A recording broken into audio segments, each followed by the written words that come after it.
Welcome back to the next episode of the eCom Growth Show. I'm your host, Danan Coleman, founder of eCom Triage. And with me, I've got Ian from Quiet Light. And what Quiet Light, well, actually, I'll just let Ian tell you what it is. But the short story is that if you want to buy or sell a business, you can come talk to Ian. So, Ian, would you please give us an introduction as to who you are, a little bit of your backstory, and what are you doing today? And what is Quiet Absolutely. Light? Thanks for that. Great to be here. So, my name's Ian. I'm with Quiet Light, and we help entrepreneurs sell and buy businesses. So, I ran my first business when I was 19. Went on to start and work on an ecom business for several years. Sold that. Did a number of other things. Now I'm with Quiet Light. So yeah, we work primarily with sellers. We represent sellers, basically do evaluation. Oftentimes that goes in the direction of a conversation around what you can do to maximize value 6 months, 12 months, 24 months into the future. So kind of planning for a successful exit down the road. If you're ready to go to market and it feels like the right time, then we basically help from that point through selling the business. So we can get into all the steps in more detail, but after the valuation, we put together a comprehensive marketing package, list the business, and do buyer seller calls, work through the whole process of due diligence. And yeah, basically start to finish. We work with sellers to help them have a successful exit. All right, cool. So I have never sold a business. I have always uh, helped other brands build on Amazon. I've done it myself, but I actually didn't like doing private label, the amount of work that it took. And had I even had the foresight to go, hey, I could scale this real quick and sell it. By the time, the aggregator boom of 2020, 2021 was around, I would have had 5 businesses to sell, or 4. But yeah, oh well. I'm not that smart, unfortunately. But I do have lots of really interesting questions for you, because now that we've had that aggregator boom and we've had a whole bunch of businesses sell for 5, 6, 7, 8, 9 multiples, and I believe that we are down at the bottom swing of valuations right now. I also believe that they're going to come back up Mhm. fairly soon as investors have come to learn what it takes to run those. Yep. But let's start off with a really easy question. Should be a Mhm. 5-second answer. How are e-commerce businesses valued? Yeah. Well, I can give you I don't know if I can do it in 5 seconds, but I can give you a That's very fine. short answer. And then there's a lot in there. So we Okay, could yeah, unpack. let's do But it. yeah. So basically we determine how much your business earns. So we calculate this figure called SDE, or seller's discretionary earnings. And then we apply a multiple. So we multiply that number by this figure called a multiple. That gives you the value of the business. Now, generally you add the current value of inventory on top of that for the total sale price. But in a nutshell, 10 seconds, 15, that's how they're valued. Okay, cool. So let's unpack this a little bit. Can you define SDE? Because, in a software business, I believe it is total earnings, but in e-commerce, is it profit or is it Yeah. revenue? So similar to profit, sometimes your net profit and SDE are the same number. Sometimes Sometimes there's not. not. Mhm. Sometimes they're not. So most business owners know what EBITDA is. So basically we take EBITDA and then we Well, actually, but before you go on, Ian, let's actually just go ahead. As we go along this, let's define each yeah, term. yeah, earnings before interest, taxes, depreciation, and amortization. So for the sake of this conversation, for in a lot of cases, that's pretty similar or the same as net profit. Depends on kind of your individual business and what line items you have. But basically, you take your business's EBITDA, and we add back any expenses that we don't anticipate to transfer to the new owner or not necessary to run the business.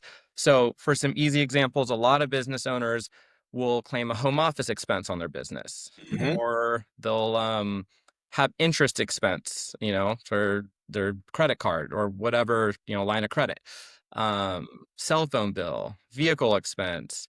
Those kinds of expenses would be add backs. So we would add those back. to determine this figure we call SDE. Another important add back is owner's compensation.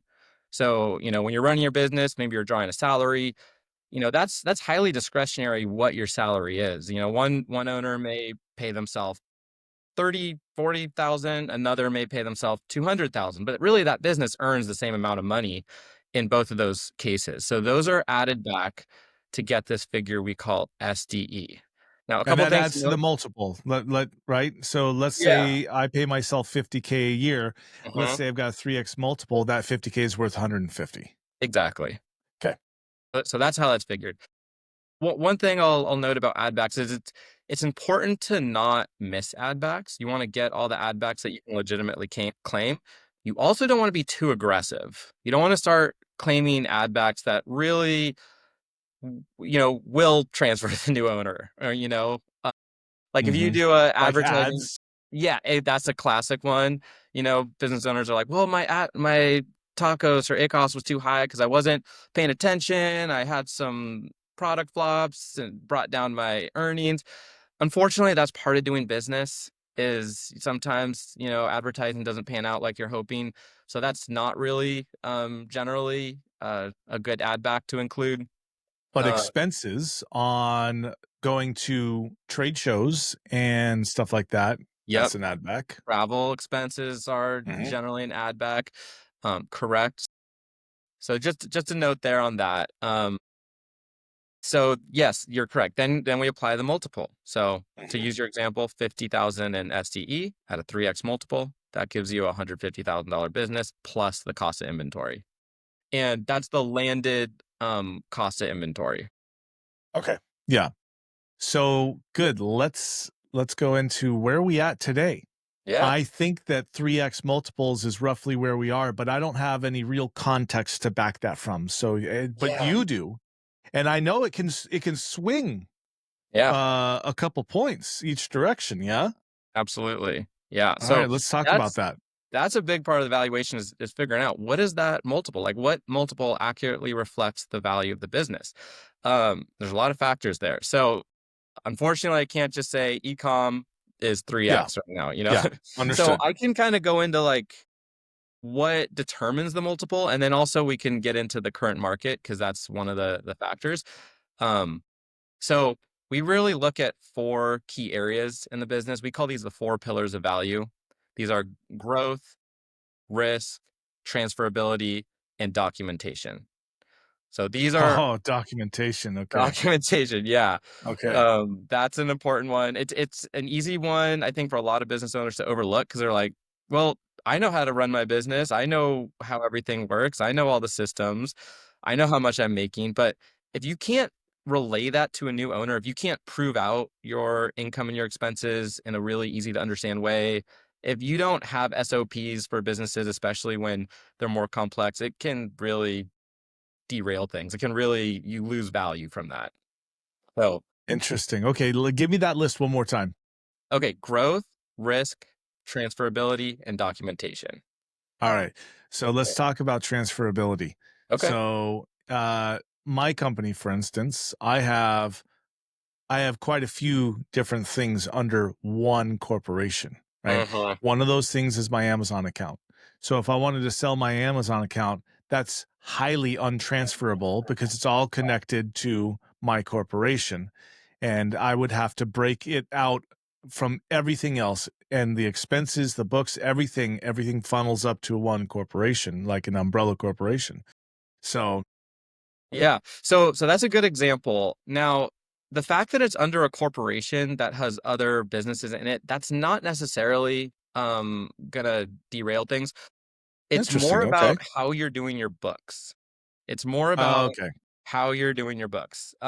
Now, if you're going for SBA financing, it's also it could derail things if your tax returns don't reflect the business that you're selling, your Amazon business. So that, yeah, in that way, it definitely could be a major issue. But as far as valuing the business and being able to transfer it to a new owner, financing aside, yeah, as long as your books are solid and you're not commingling your books from your Amazon business from other businesses, that's workable for sure. Now I understand a lot of business owners aren't doing their books kind of business by business, but just kind of lumping it all Yeah. together.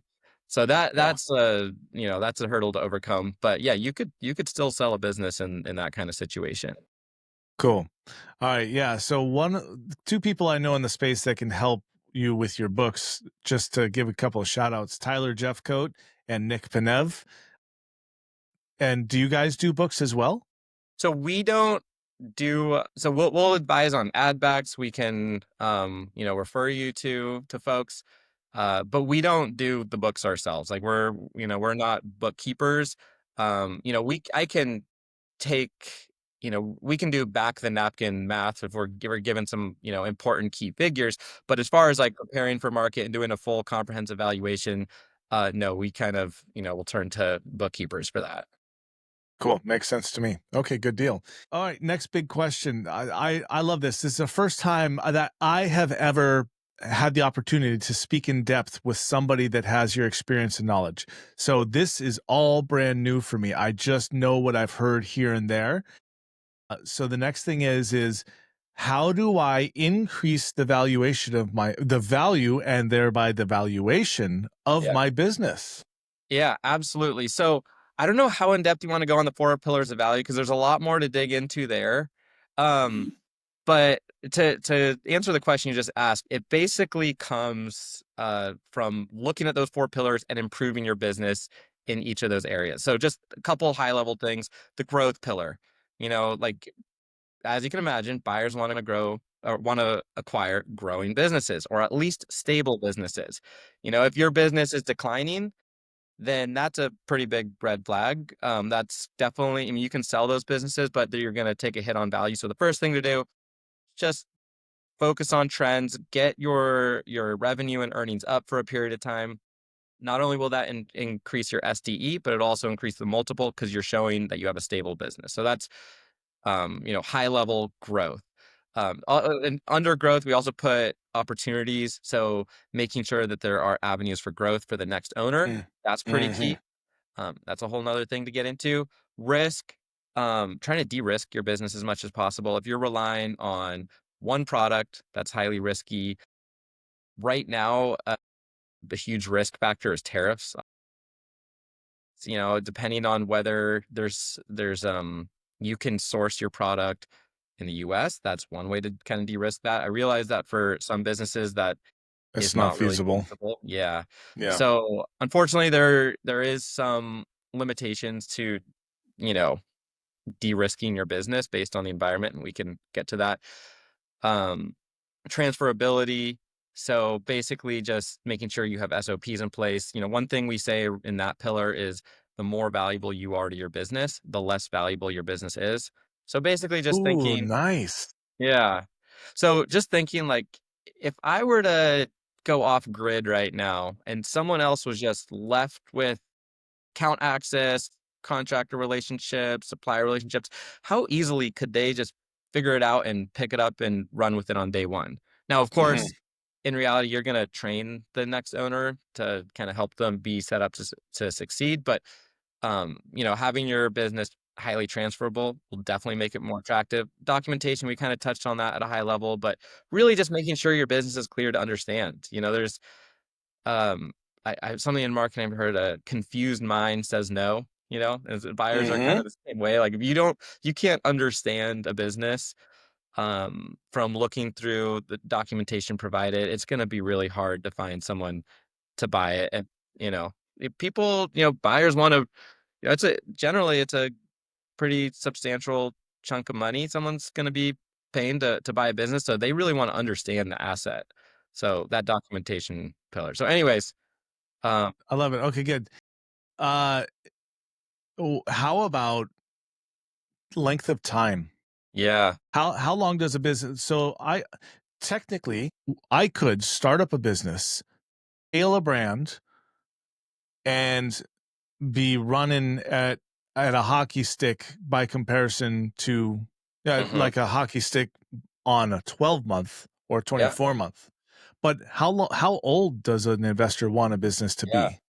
Totally. That's a good question. So longer is better, but there is a point at which it stops being a you know okay from on the minimum side. What I generally say is 2 years, 2 to 3 years is good. When you get to 3 years, in my experience, it generally is stops being a really point of the conversation. 2 years, you can definitely sell 2-year-old businesses. That's definitely fine. 18 is kind of pushing it. 18 Um, months. 18 months, excuse me. Yeah, exactly. Now, you definitely can sell a year-old business. I sold one not too long ago. However, they're you're going to take a pretty substantial hit on value, like pretty significant. And what Mm, I tell sellers generally is there's a price at which I believe you can sell any business. It's just a matter of, is it worth it to you to sell at that price now versus hold on to the business, get significantly more value in 6, 12, 18 months, depending on the age of your business. So yeah. And if you're profitable, it's probably a pretty good decision. Pretty yeah, easy decision. totally. Because It I should mean, be. yeah, developing a supply chain, getting a product market fit, getting sales volume, getting ranking, like all that is a hurdle. So unless you really need to exit at a year, in pretty much all cases it makes sense to hold on and just kind of focus. Unless again, there's life situations that change that for Sure. people. Yeah, and that can absolutely happen. Yeah, Yeah, yeah, that can absolutely happen. Oh. totally. All right, cool. All right, next up is when should an e-commerce well, you know what? This we sort of covered this, Okay. but not exactly. But when should an e-com business owner begin Yeah, planning their exit yeah, strategy? And then I'd totally. like to go into that, like what's involved in that Yeah. planning stage. So when Totally, should they and start? that's a good question. So, generally, the earlier the better. So, it's never too early to spend 30, minutes, whatever, to sit down and craft a high level strategy of what you should do from now until selling.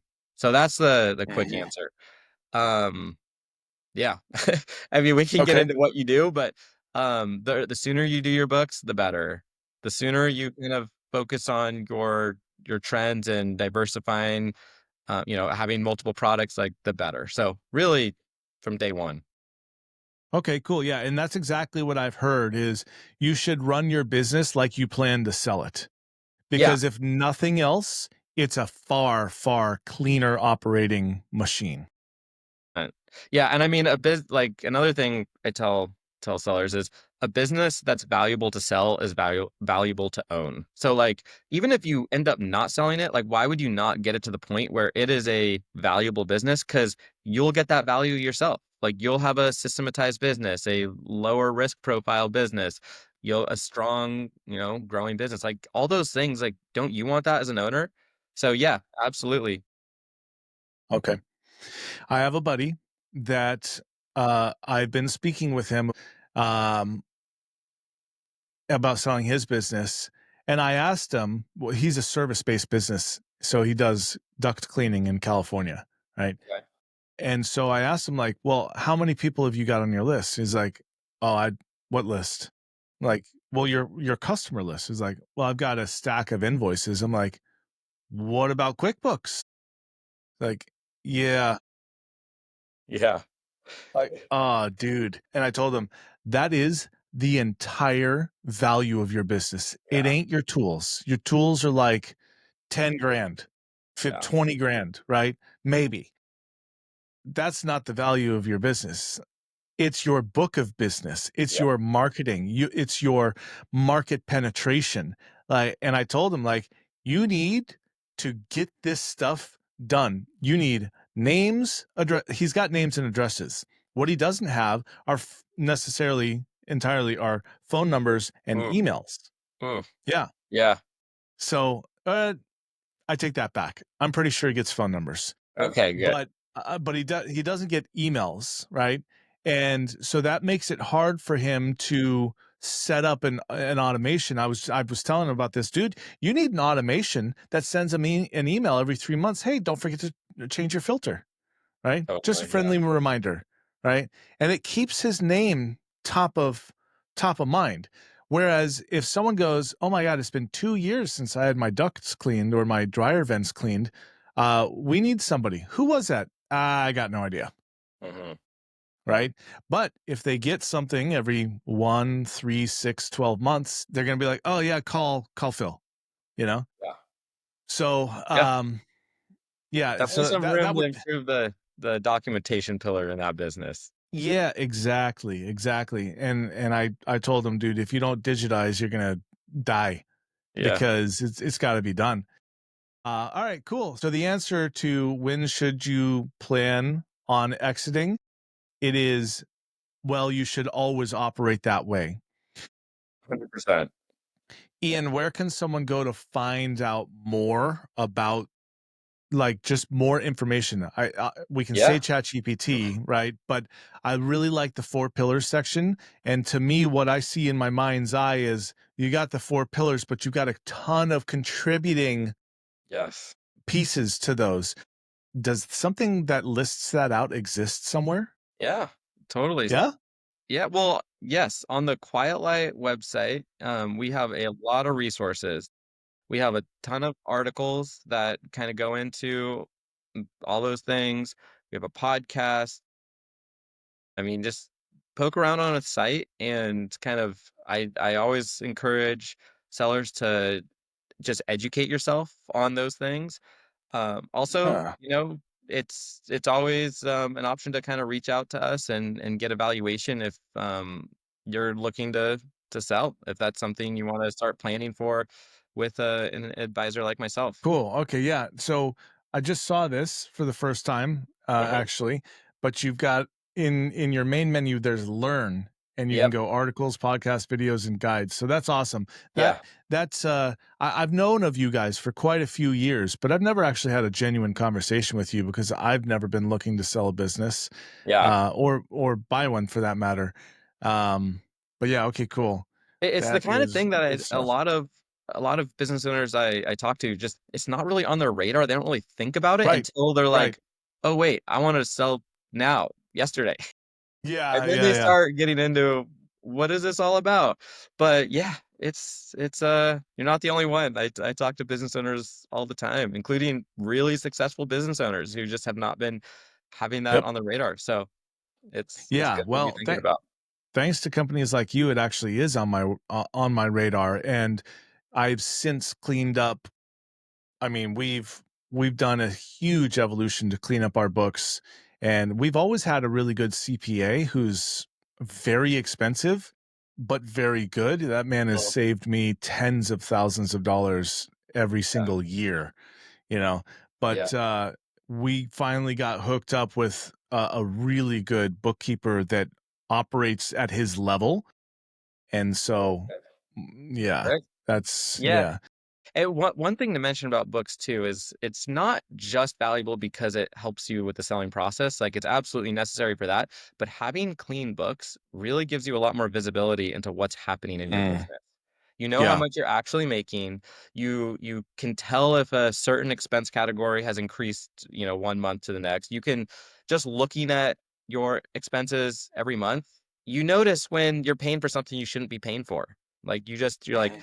I don't really need that expense. And instead of trying Mhm. to, claim it as an add back later where it's maybe a gray area, you just get rid of it and then it's proven you don't need that expense. Uh, it just gives you a lot of visibility into what's happening. If your advertising cost as a percentage of revenue is going up, you really are more on top of it. So I encourage it just for your own sanity and operational efficiency to Yeah. have clean books. Love it. All right, cool. I've got my last question for you for Yeah. the day, Ian. So what does the current M&A market look like for e-commerce deals? I've been Yeah. wondering this for actually a year. Yeah. Something you mentioned early on, just kind of starting like longer timeline. Obviously, we had a huge boom of aggregators in 2020, 2021. That's passed. So things are definitely not where they were several years ago at that peak. So the market has come down from that, and then the high interest rates didn't help things. We're at a place where good businesses are still in high demand. Um, it's more important than it was in the past. to have a lower risk profile. Aggregators had a higher tolerance for risk because part of it was because, $1 million business to them was one of a bunch of businesses. So it's like, okay, even if they are relying on one hero SKU, they're not necessarily intimidated by that. Whereas today marketplace, we have a lot, it's kind of dominated by individuals, partnerships. We still have private equity there, but basically it's kind of more, you'll be working more with individuals and partnerships than, depending on the size of your business. Now, currently, we're also in the middle of the tariff uncertainty, which has definitely affected the marketplace. Things have kind of swung around. So if you are not affected by tariffs, I would argue it's a pretty good time to sell in the next couple months, because of that, because other businesses are. If Oh, you are okay. affected by tariffs, which most obviously the majority of ecom businesses are, unless you really need to sell, I'm kind of telling sellers to sit tight. Um, wait until there's more clarity. This Of coming from course. a broker. Yeah, yeah. Also, I'll mention right now we're heading into summer. As of recording this, it's June 2nd. And we're heading into summer, and summer is kind of a slower period. Okay. So, um, you know, it, So it you okay, go ahead. it doesn't mean don't get ready to sell now, but Yes. definitely get ready to sell now. It takes some time. But just, and if you feel strongly you want to list now, it's not out of it's that's yeah, that's go for it. But yeah, it's just a lot of sellers, I'm encouraging them to kind of hold off at the moment. Okay. And And do what one they thing, can to improve things do what you can, yeah, and focus on increase improvement and value. 100%. And generally when a seller comes to me, a business owner comes to me, like they say, "Oh, I want to sell. Let's do a valuation." We'll do the valuation. I'll tell them what I think the business is worth today. But inevitably, that conversation, I also go into, well, here's what I would expect if you were to improve X, Y, Z and come back to me in 6 or 12 months, Mhm. at a better value. I feel like it's really important for any business owner to really consider all paths forward when making this decision. It's a big decision to sell your business, and you don't want to make that decision without really considering the alternatives. And I think that's kind of the only way to go about that decision. So yeah, with us, there'll never be any pressure to move forward. That's for sure. It's Mhm. always a conversation of here's what your options are. Here's what I think things will look like today. Here's what it'll look like later. Um, yeah, do with that information what you will. But Cool. All right, good. And actually, I just thought of another while you were saying yeah. this. So there's a ton of people out there that are building and scaling these private labels, but there are massive wholesale businesses. Is that something? Let's say I'm exclusive to Amazon, so I Mhm, only sell on Amazon.